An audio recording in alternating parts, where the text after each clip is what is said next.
Welcome to the NSCHBC Edge Podcast, leading the way in the business of medicine.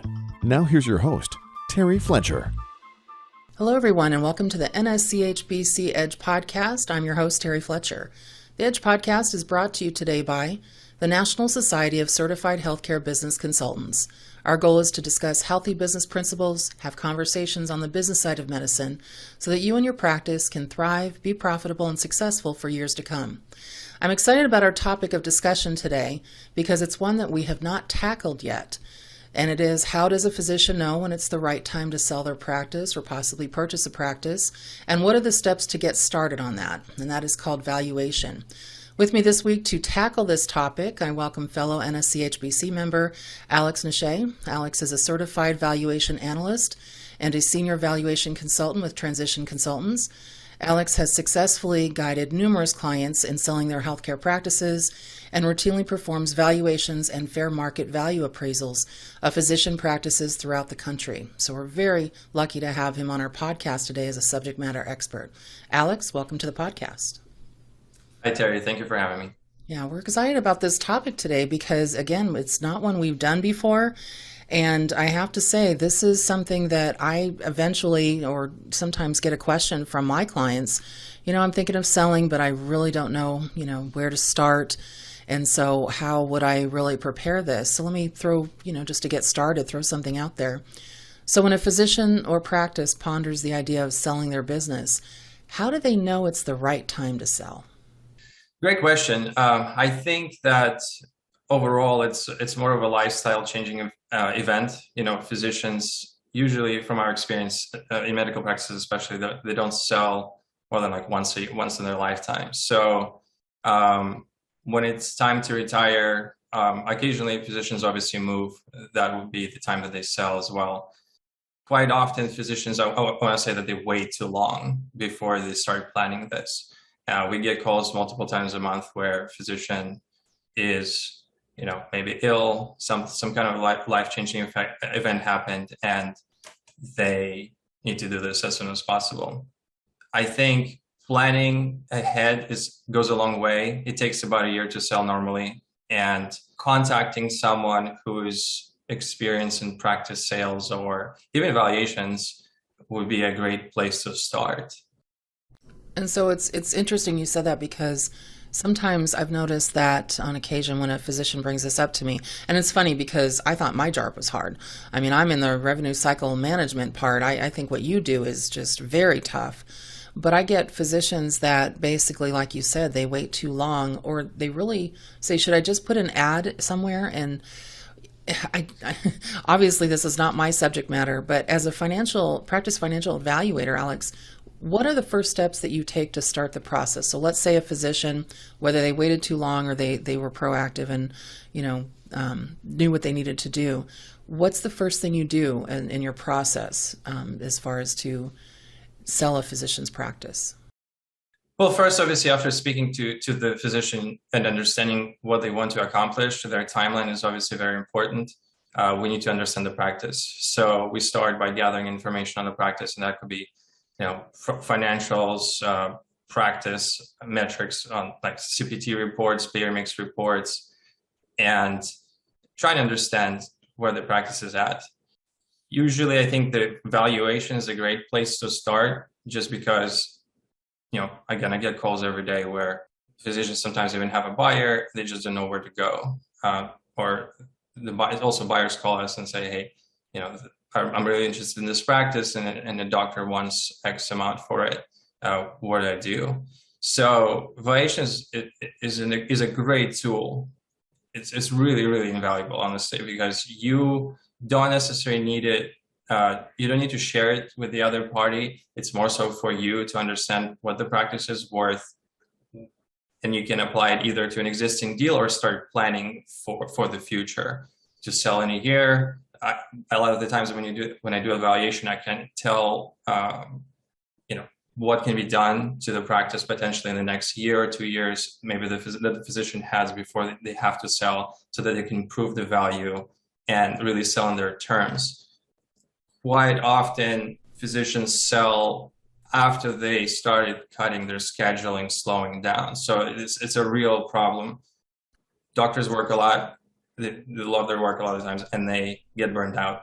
So when the time comes to retire, they probably reduce their schedule, right, 20%, 50%, and that affects the value. And so when they call me, they tell me, oh, but if the buyer works full time, they can make twice as much money as I'm making now, or they can advertise online, and they do all these great things, and they're great ideas, and there's some value to that, but buyers often going to be reluctant to pay for that. It's like a function of, is it me who's going to be putting in the work to make that cash flow, make that revenue come into the door.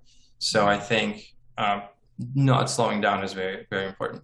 Well, it's interesting what you said too, because you said something that kind of sparked my attention, that it sounds like getting your practice valuation isn't necessarily always tied into, are you ready to sell? It's a good thing to have peace of mind. How much is my practice worth? Because you never know what could happen, correct?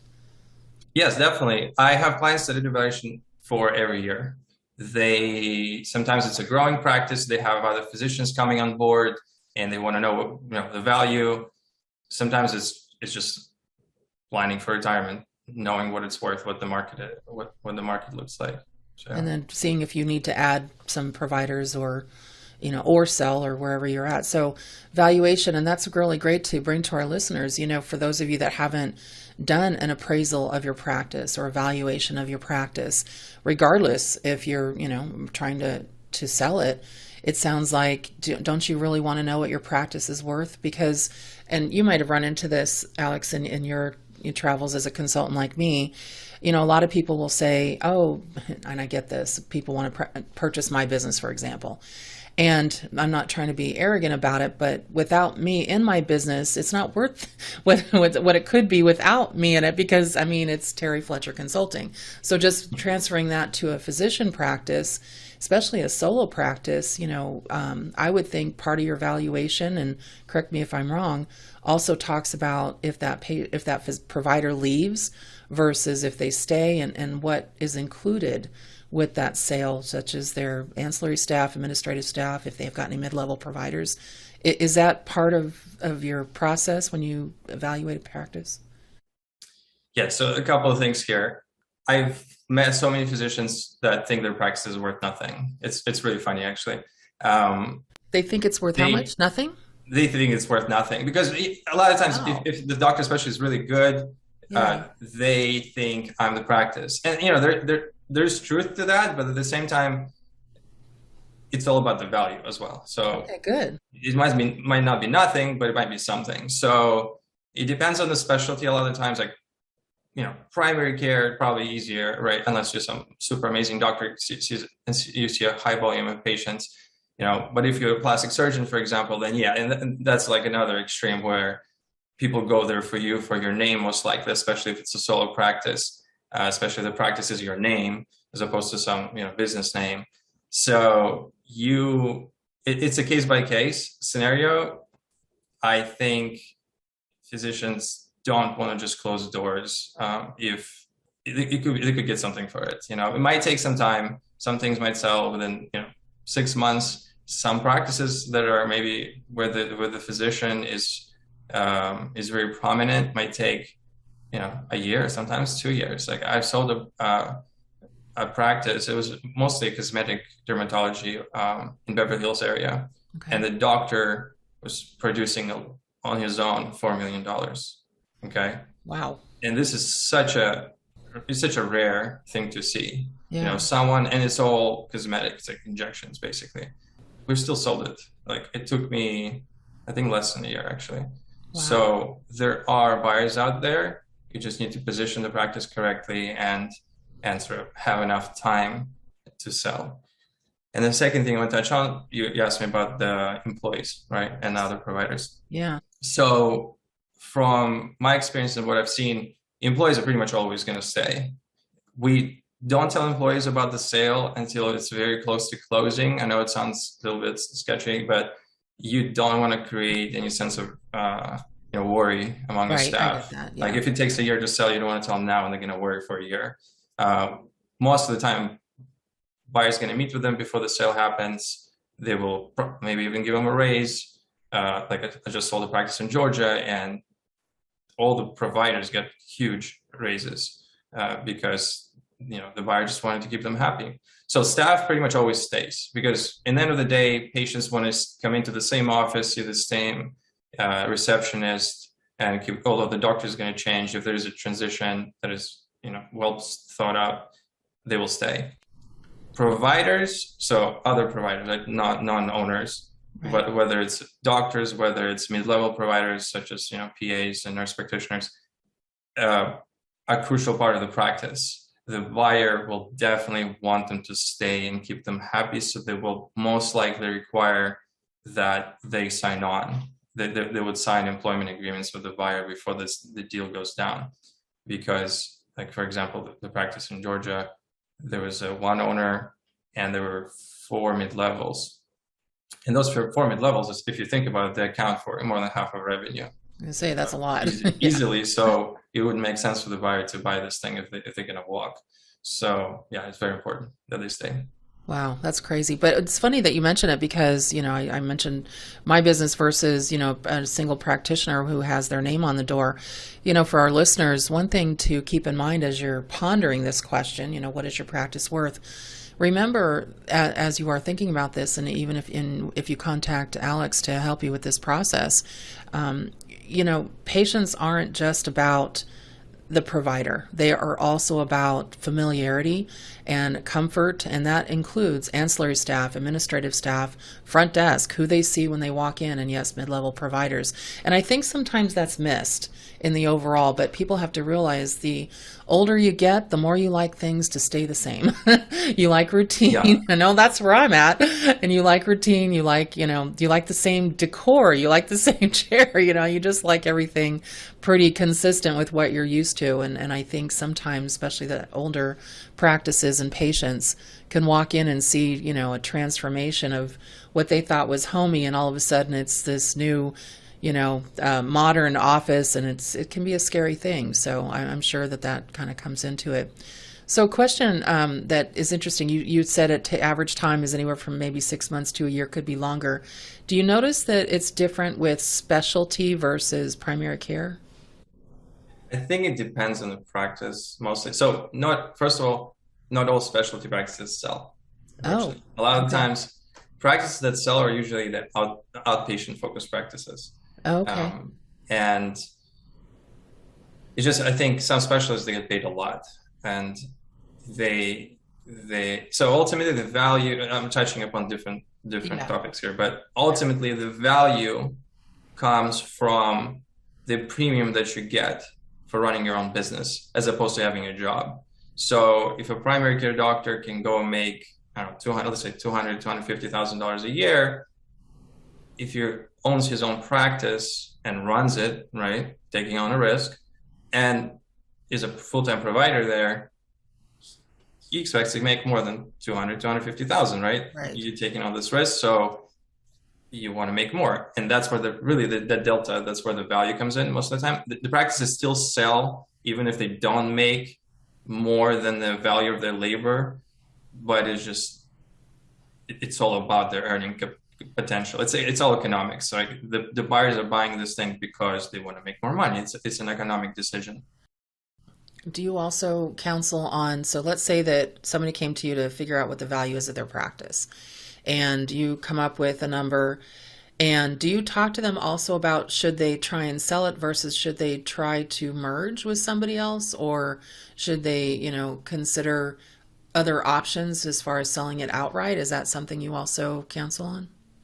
I suggest you consider all scenarios. All options. Okay. Every kind of buyer is okay. You want to keep an open mind because it's such a niche thing. Like it's not an easy thing to sell, the practice. So you want to keep an open mind. I get some clients that just don't want to sell to private equity group or even like a large group. So they just don't care. I'm seeing a lot of that nowadays, the private equity. Yeah. Yeah. And some physicians resent it. They want they want the patients to stay with an independent provider that's going to care for them, and keep it, I guess, more simple than just a money machine. So I say, if you can sell outright, great. If you have someone in your practice that is already working for you, and maybe an associate that might be interested, hey, it's so that much easier to sell to them if they're interested. The patients already know them, you know them, the transition period will be easy, financing probably will be easy. So but if you don't have any options and you have to sell to private equity group, and it's okay for you ethically, then do that. Okay. Now here's probably the same question, but with a couple of questions within it. So when it's finding the right buyer versus the right time to sell, one thing that I've noticed, I was actually reading Becker's Hospital Review, and they were saying that physician ownership is actually down for the first time in 5 years, to 45% of all. Well, they looks like they surveyed about 8 specialty physicians practices, and looked at about 300 practices, which I thought was interesting, because I do know there's a lot of mergers, a lot of acquisitions, like you said, a lot of the different things going on, private equity firms that are taking, a lot of hospitals are picking up practices. But now with, and I hate to throw out inflation, but with the operating costs are, going up, and staffing shortages and things like that. And some physicians are just kind of getting frustrated. How do you find buyers in this climate? Because it seems like right now, I would think that your services are so valuable right now, because who wants to have to go look on their own? So how do you work through that process based on where we're at right now?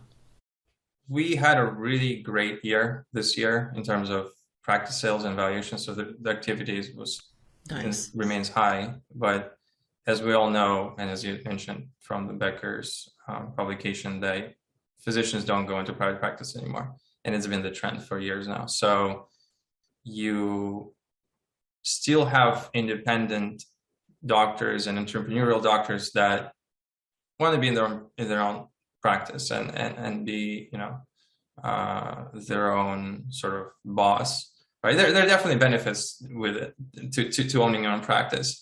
The bureaucracy of it is what I think forces a lot of physicians to sell, because the requirements are just from insurance companies getting more difficult to comply with. The reimbursements are not as good. So it just makes it more challenging. But again, there are buyers still. I think it was 40 or 45% of physicians still practice in their own. Yeah, it was 45%. In their own business. I think with inflation, and I think COVID probably, obviously goes hand in hand with that. I think there has been a drop in volume, in patient volume. Again, it depends on the specialty. Like I know pediatric practices really struggle because just kids didn't get sick, so they didn't go to the doctor. So revenues dropped quite a bit for that specialty. Practices that are like more cosmetic, for example, med spas, again, dermatology practices, people were holding off to go to those specialists, and then the end of last year they just got swamped, and they're beating like all their records this year due to this volume and disposable income that people have. But the inflation, I think wage inflation is definitely the worst. I've seen practices in the last couple of years, their overhead going up quite a bit, because they just first of all, you have to pay a lot of money to your staff because they can go and get a job somewhere else.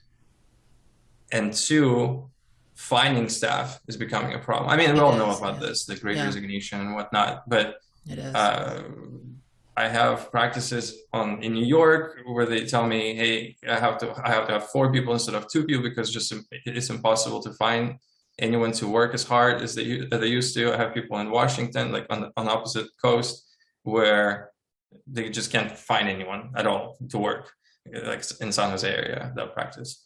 So there are challenges to that, but I don't think it's gonna be like this forever, Yeah, there's challenges to everything, but it's interesting. How do you find buyers? What's your process in looking for that? It's not just placing an ad, right? No, so it's so finding two things. Finding buyers maybe not the most important thing. It's actually going through the process and closing the deal. Okay. Placing it out is one thing, but you have to filter through everyone. So we advertise like online, we do ads in journals. We have a really large database. Actually, I think it's very valuable where we have buyers reach out to us in the past, and it's a great source for us where I can. A lot of them I already know, or I spoke to them, and I know they're serious. Because you will get a lot of weird inquiries. You want to keep your seller's confidentiality in mind as well. So we speak to every single person that inquires in the practice before we give them a non-disclosure agreement. They sign a non-disclosure agreement, then we'll check their license, making sure they're real, they sound good to us before we share some more confidential information on the practice. And then it's a process of just sorting through them and finding it's not just getting as many NDAs signed as possible. It's also about finding the right person, I think, because ultimately you want seller and buyer to get along as well. You need to click. Right. Now, how does the physician know if they're getting a good deal, an outcome with all of this? What are your comparables, or how do you look at that for them? So valuation is a great way to start to know if you're getting a good deal or not. It's also a deal structure. I think a lot of times physicians forget about that. They think only in dollar amounts, like, okay, I can get $1 million for the practice, or I can get $500,000 for the practice. But you need to understand, do you need to be on the hook for like seller financing, or are you going to get all the, or the buyer's going to go to the bank and get the money? Are you happy with the transition length? Because sometimes transition is very important. You need to stay to introduce your patients to the new doctor, new buyer. And transition could be, a few months, could be 6 months, could be a year. Every buyer is a little bit different, and their comfort level is different. Some offers come in, they will give you 50% down, 50%, over the next few years. So you got to look at the overall picture. First, you start with understanding what the thing is worth through evaluation, and then you start comparing that to the offers that you get and the deal structure that is present. There seems like a lot of moving parts to the whole process between valuation, like what is it really worth? How long does it take to sell? And then, how you find those buyers, and then the steps from that point, what, like you said, what is the structure of that sale, et cetera.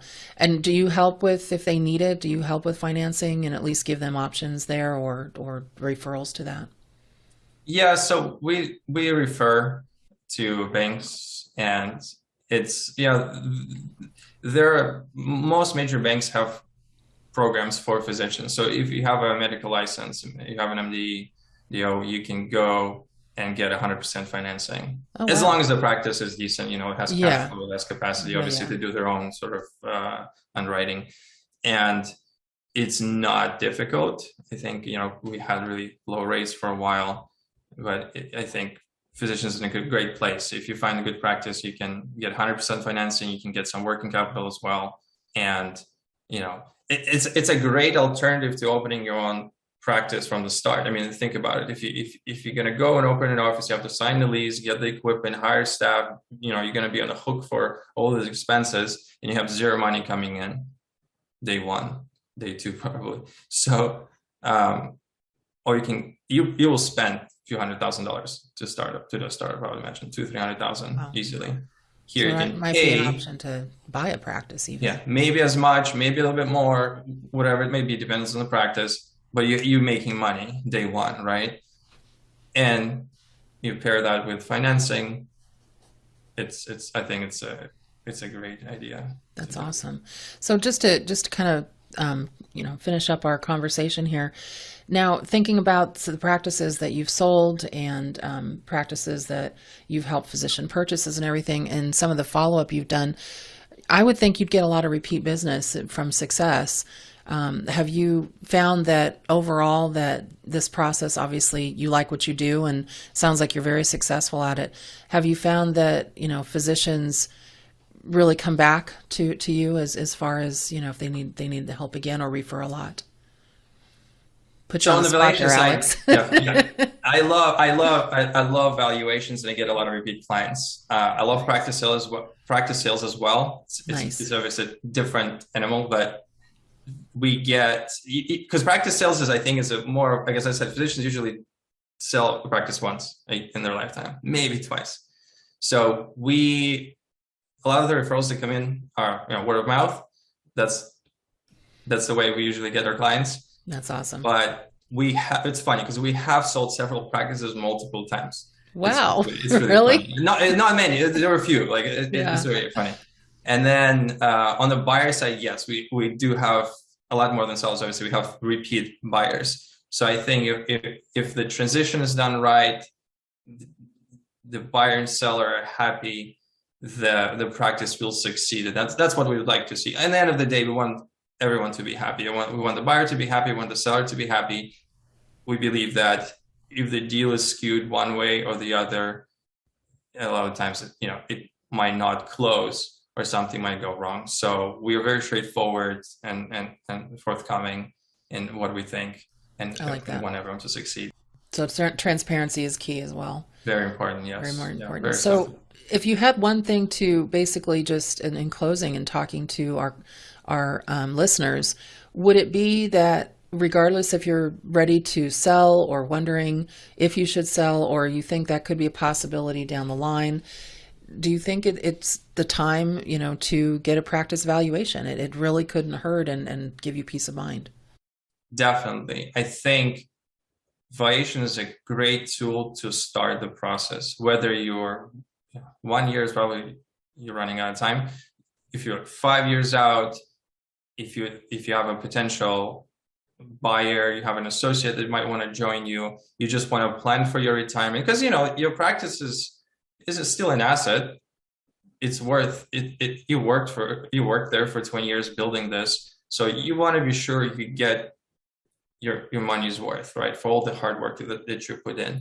So to do that, you just want to approach it correctly. You want to plan for it. So valuation is a great strategy to do that. You will know what it's worth, how the valuation is done, what the process looks like, what to look out for. The analyst can often give you some tips on, maybe your cost of goods sold is high, maybe your wages are too high. Hey, do you really need this expensive EMR? So there are other ways to cut costs and sort of plan for that successful sale, where you're going to get the maximum amount you can get for the practice, and the practice will continue thriving going forward, and your patients will be taken care of. It's very important, I think. I love that. Well, Alex, thank you. This has been so insightful, and I probably could talk to you for hours on this, but we don't have hours. I love, how you broke that down for us, and hopefully our listeners appreciate the fact. So, listeners, if you are considering, needing an evaluation for your practice, which it sounds like, even if you're not, consider it and just see where you are. Give yourself peace of mind. But if you are considering, selling your practice, or, that could happen in, a short time period, or even in the future, considering retirement or anything like that, please reach out to Alex. It's Alex Nechay, Nechay. You can find him at the NSCHBC.org website. Just go to Find a Consultant, and you can type in his first name, and he'll come right up. But Alex, thank you for being here today. We really appreciate all of your insight. I appreciate the time. Thank you so much. It was a pleasure. And that's it for us today, everyone. Please join us next month when I speak with fellow NSCHBC member Misty Harrelson on the RCM, so Revenue Cycle Management in your practice, and how to capitalize on your collection and reimbursement. Now, that's my neck of the woods, so I'm excited for that. And that's it for today. So everyone, make it a great day, a great rest of your month, and thank you for listening to the NSCHBC Edge Podcast. Thank you for listening to the NSCHBC Edge Podcast. Join us on the second Tuesday of each month as our consultants tackle the complexities of navigating the business of medicine. You can reach us on the web at NSCHBC.org, the National Society of Certified Healthcare Business Consultants.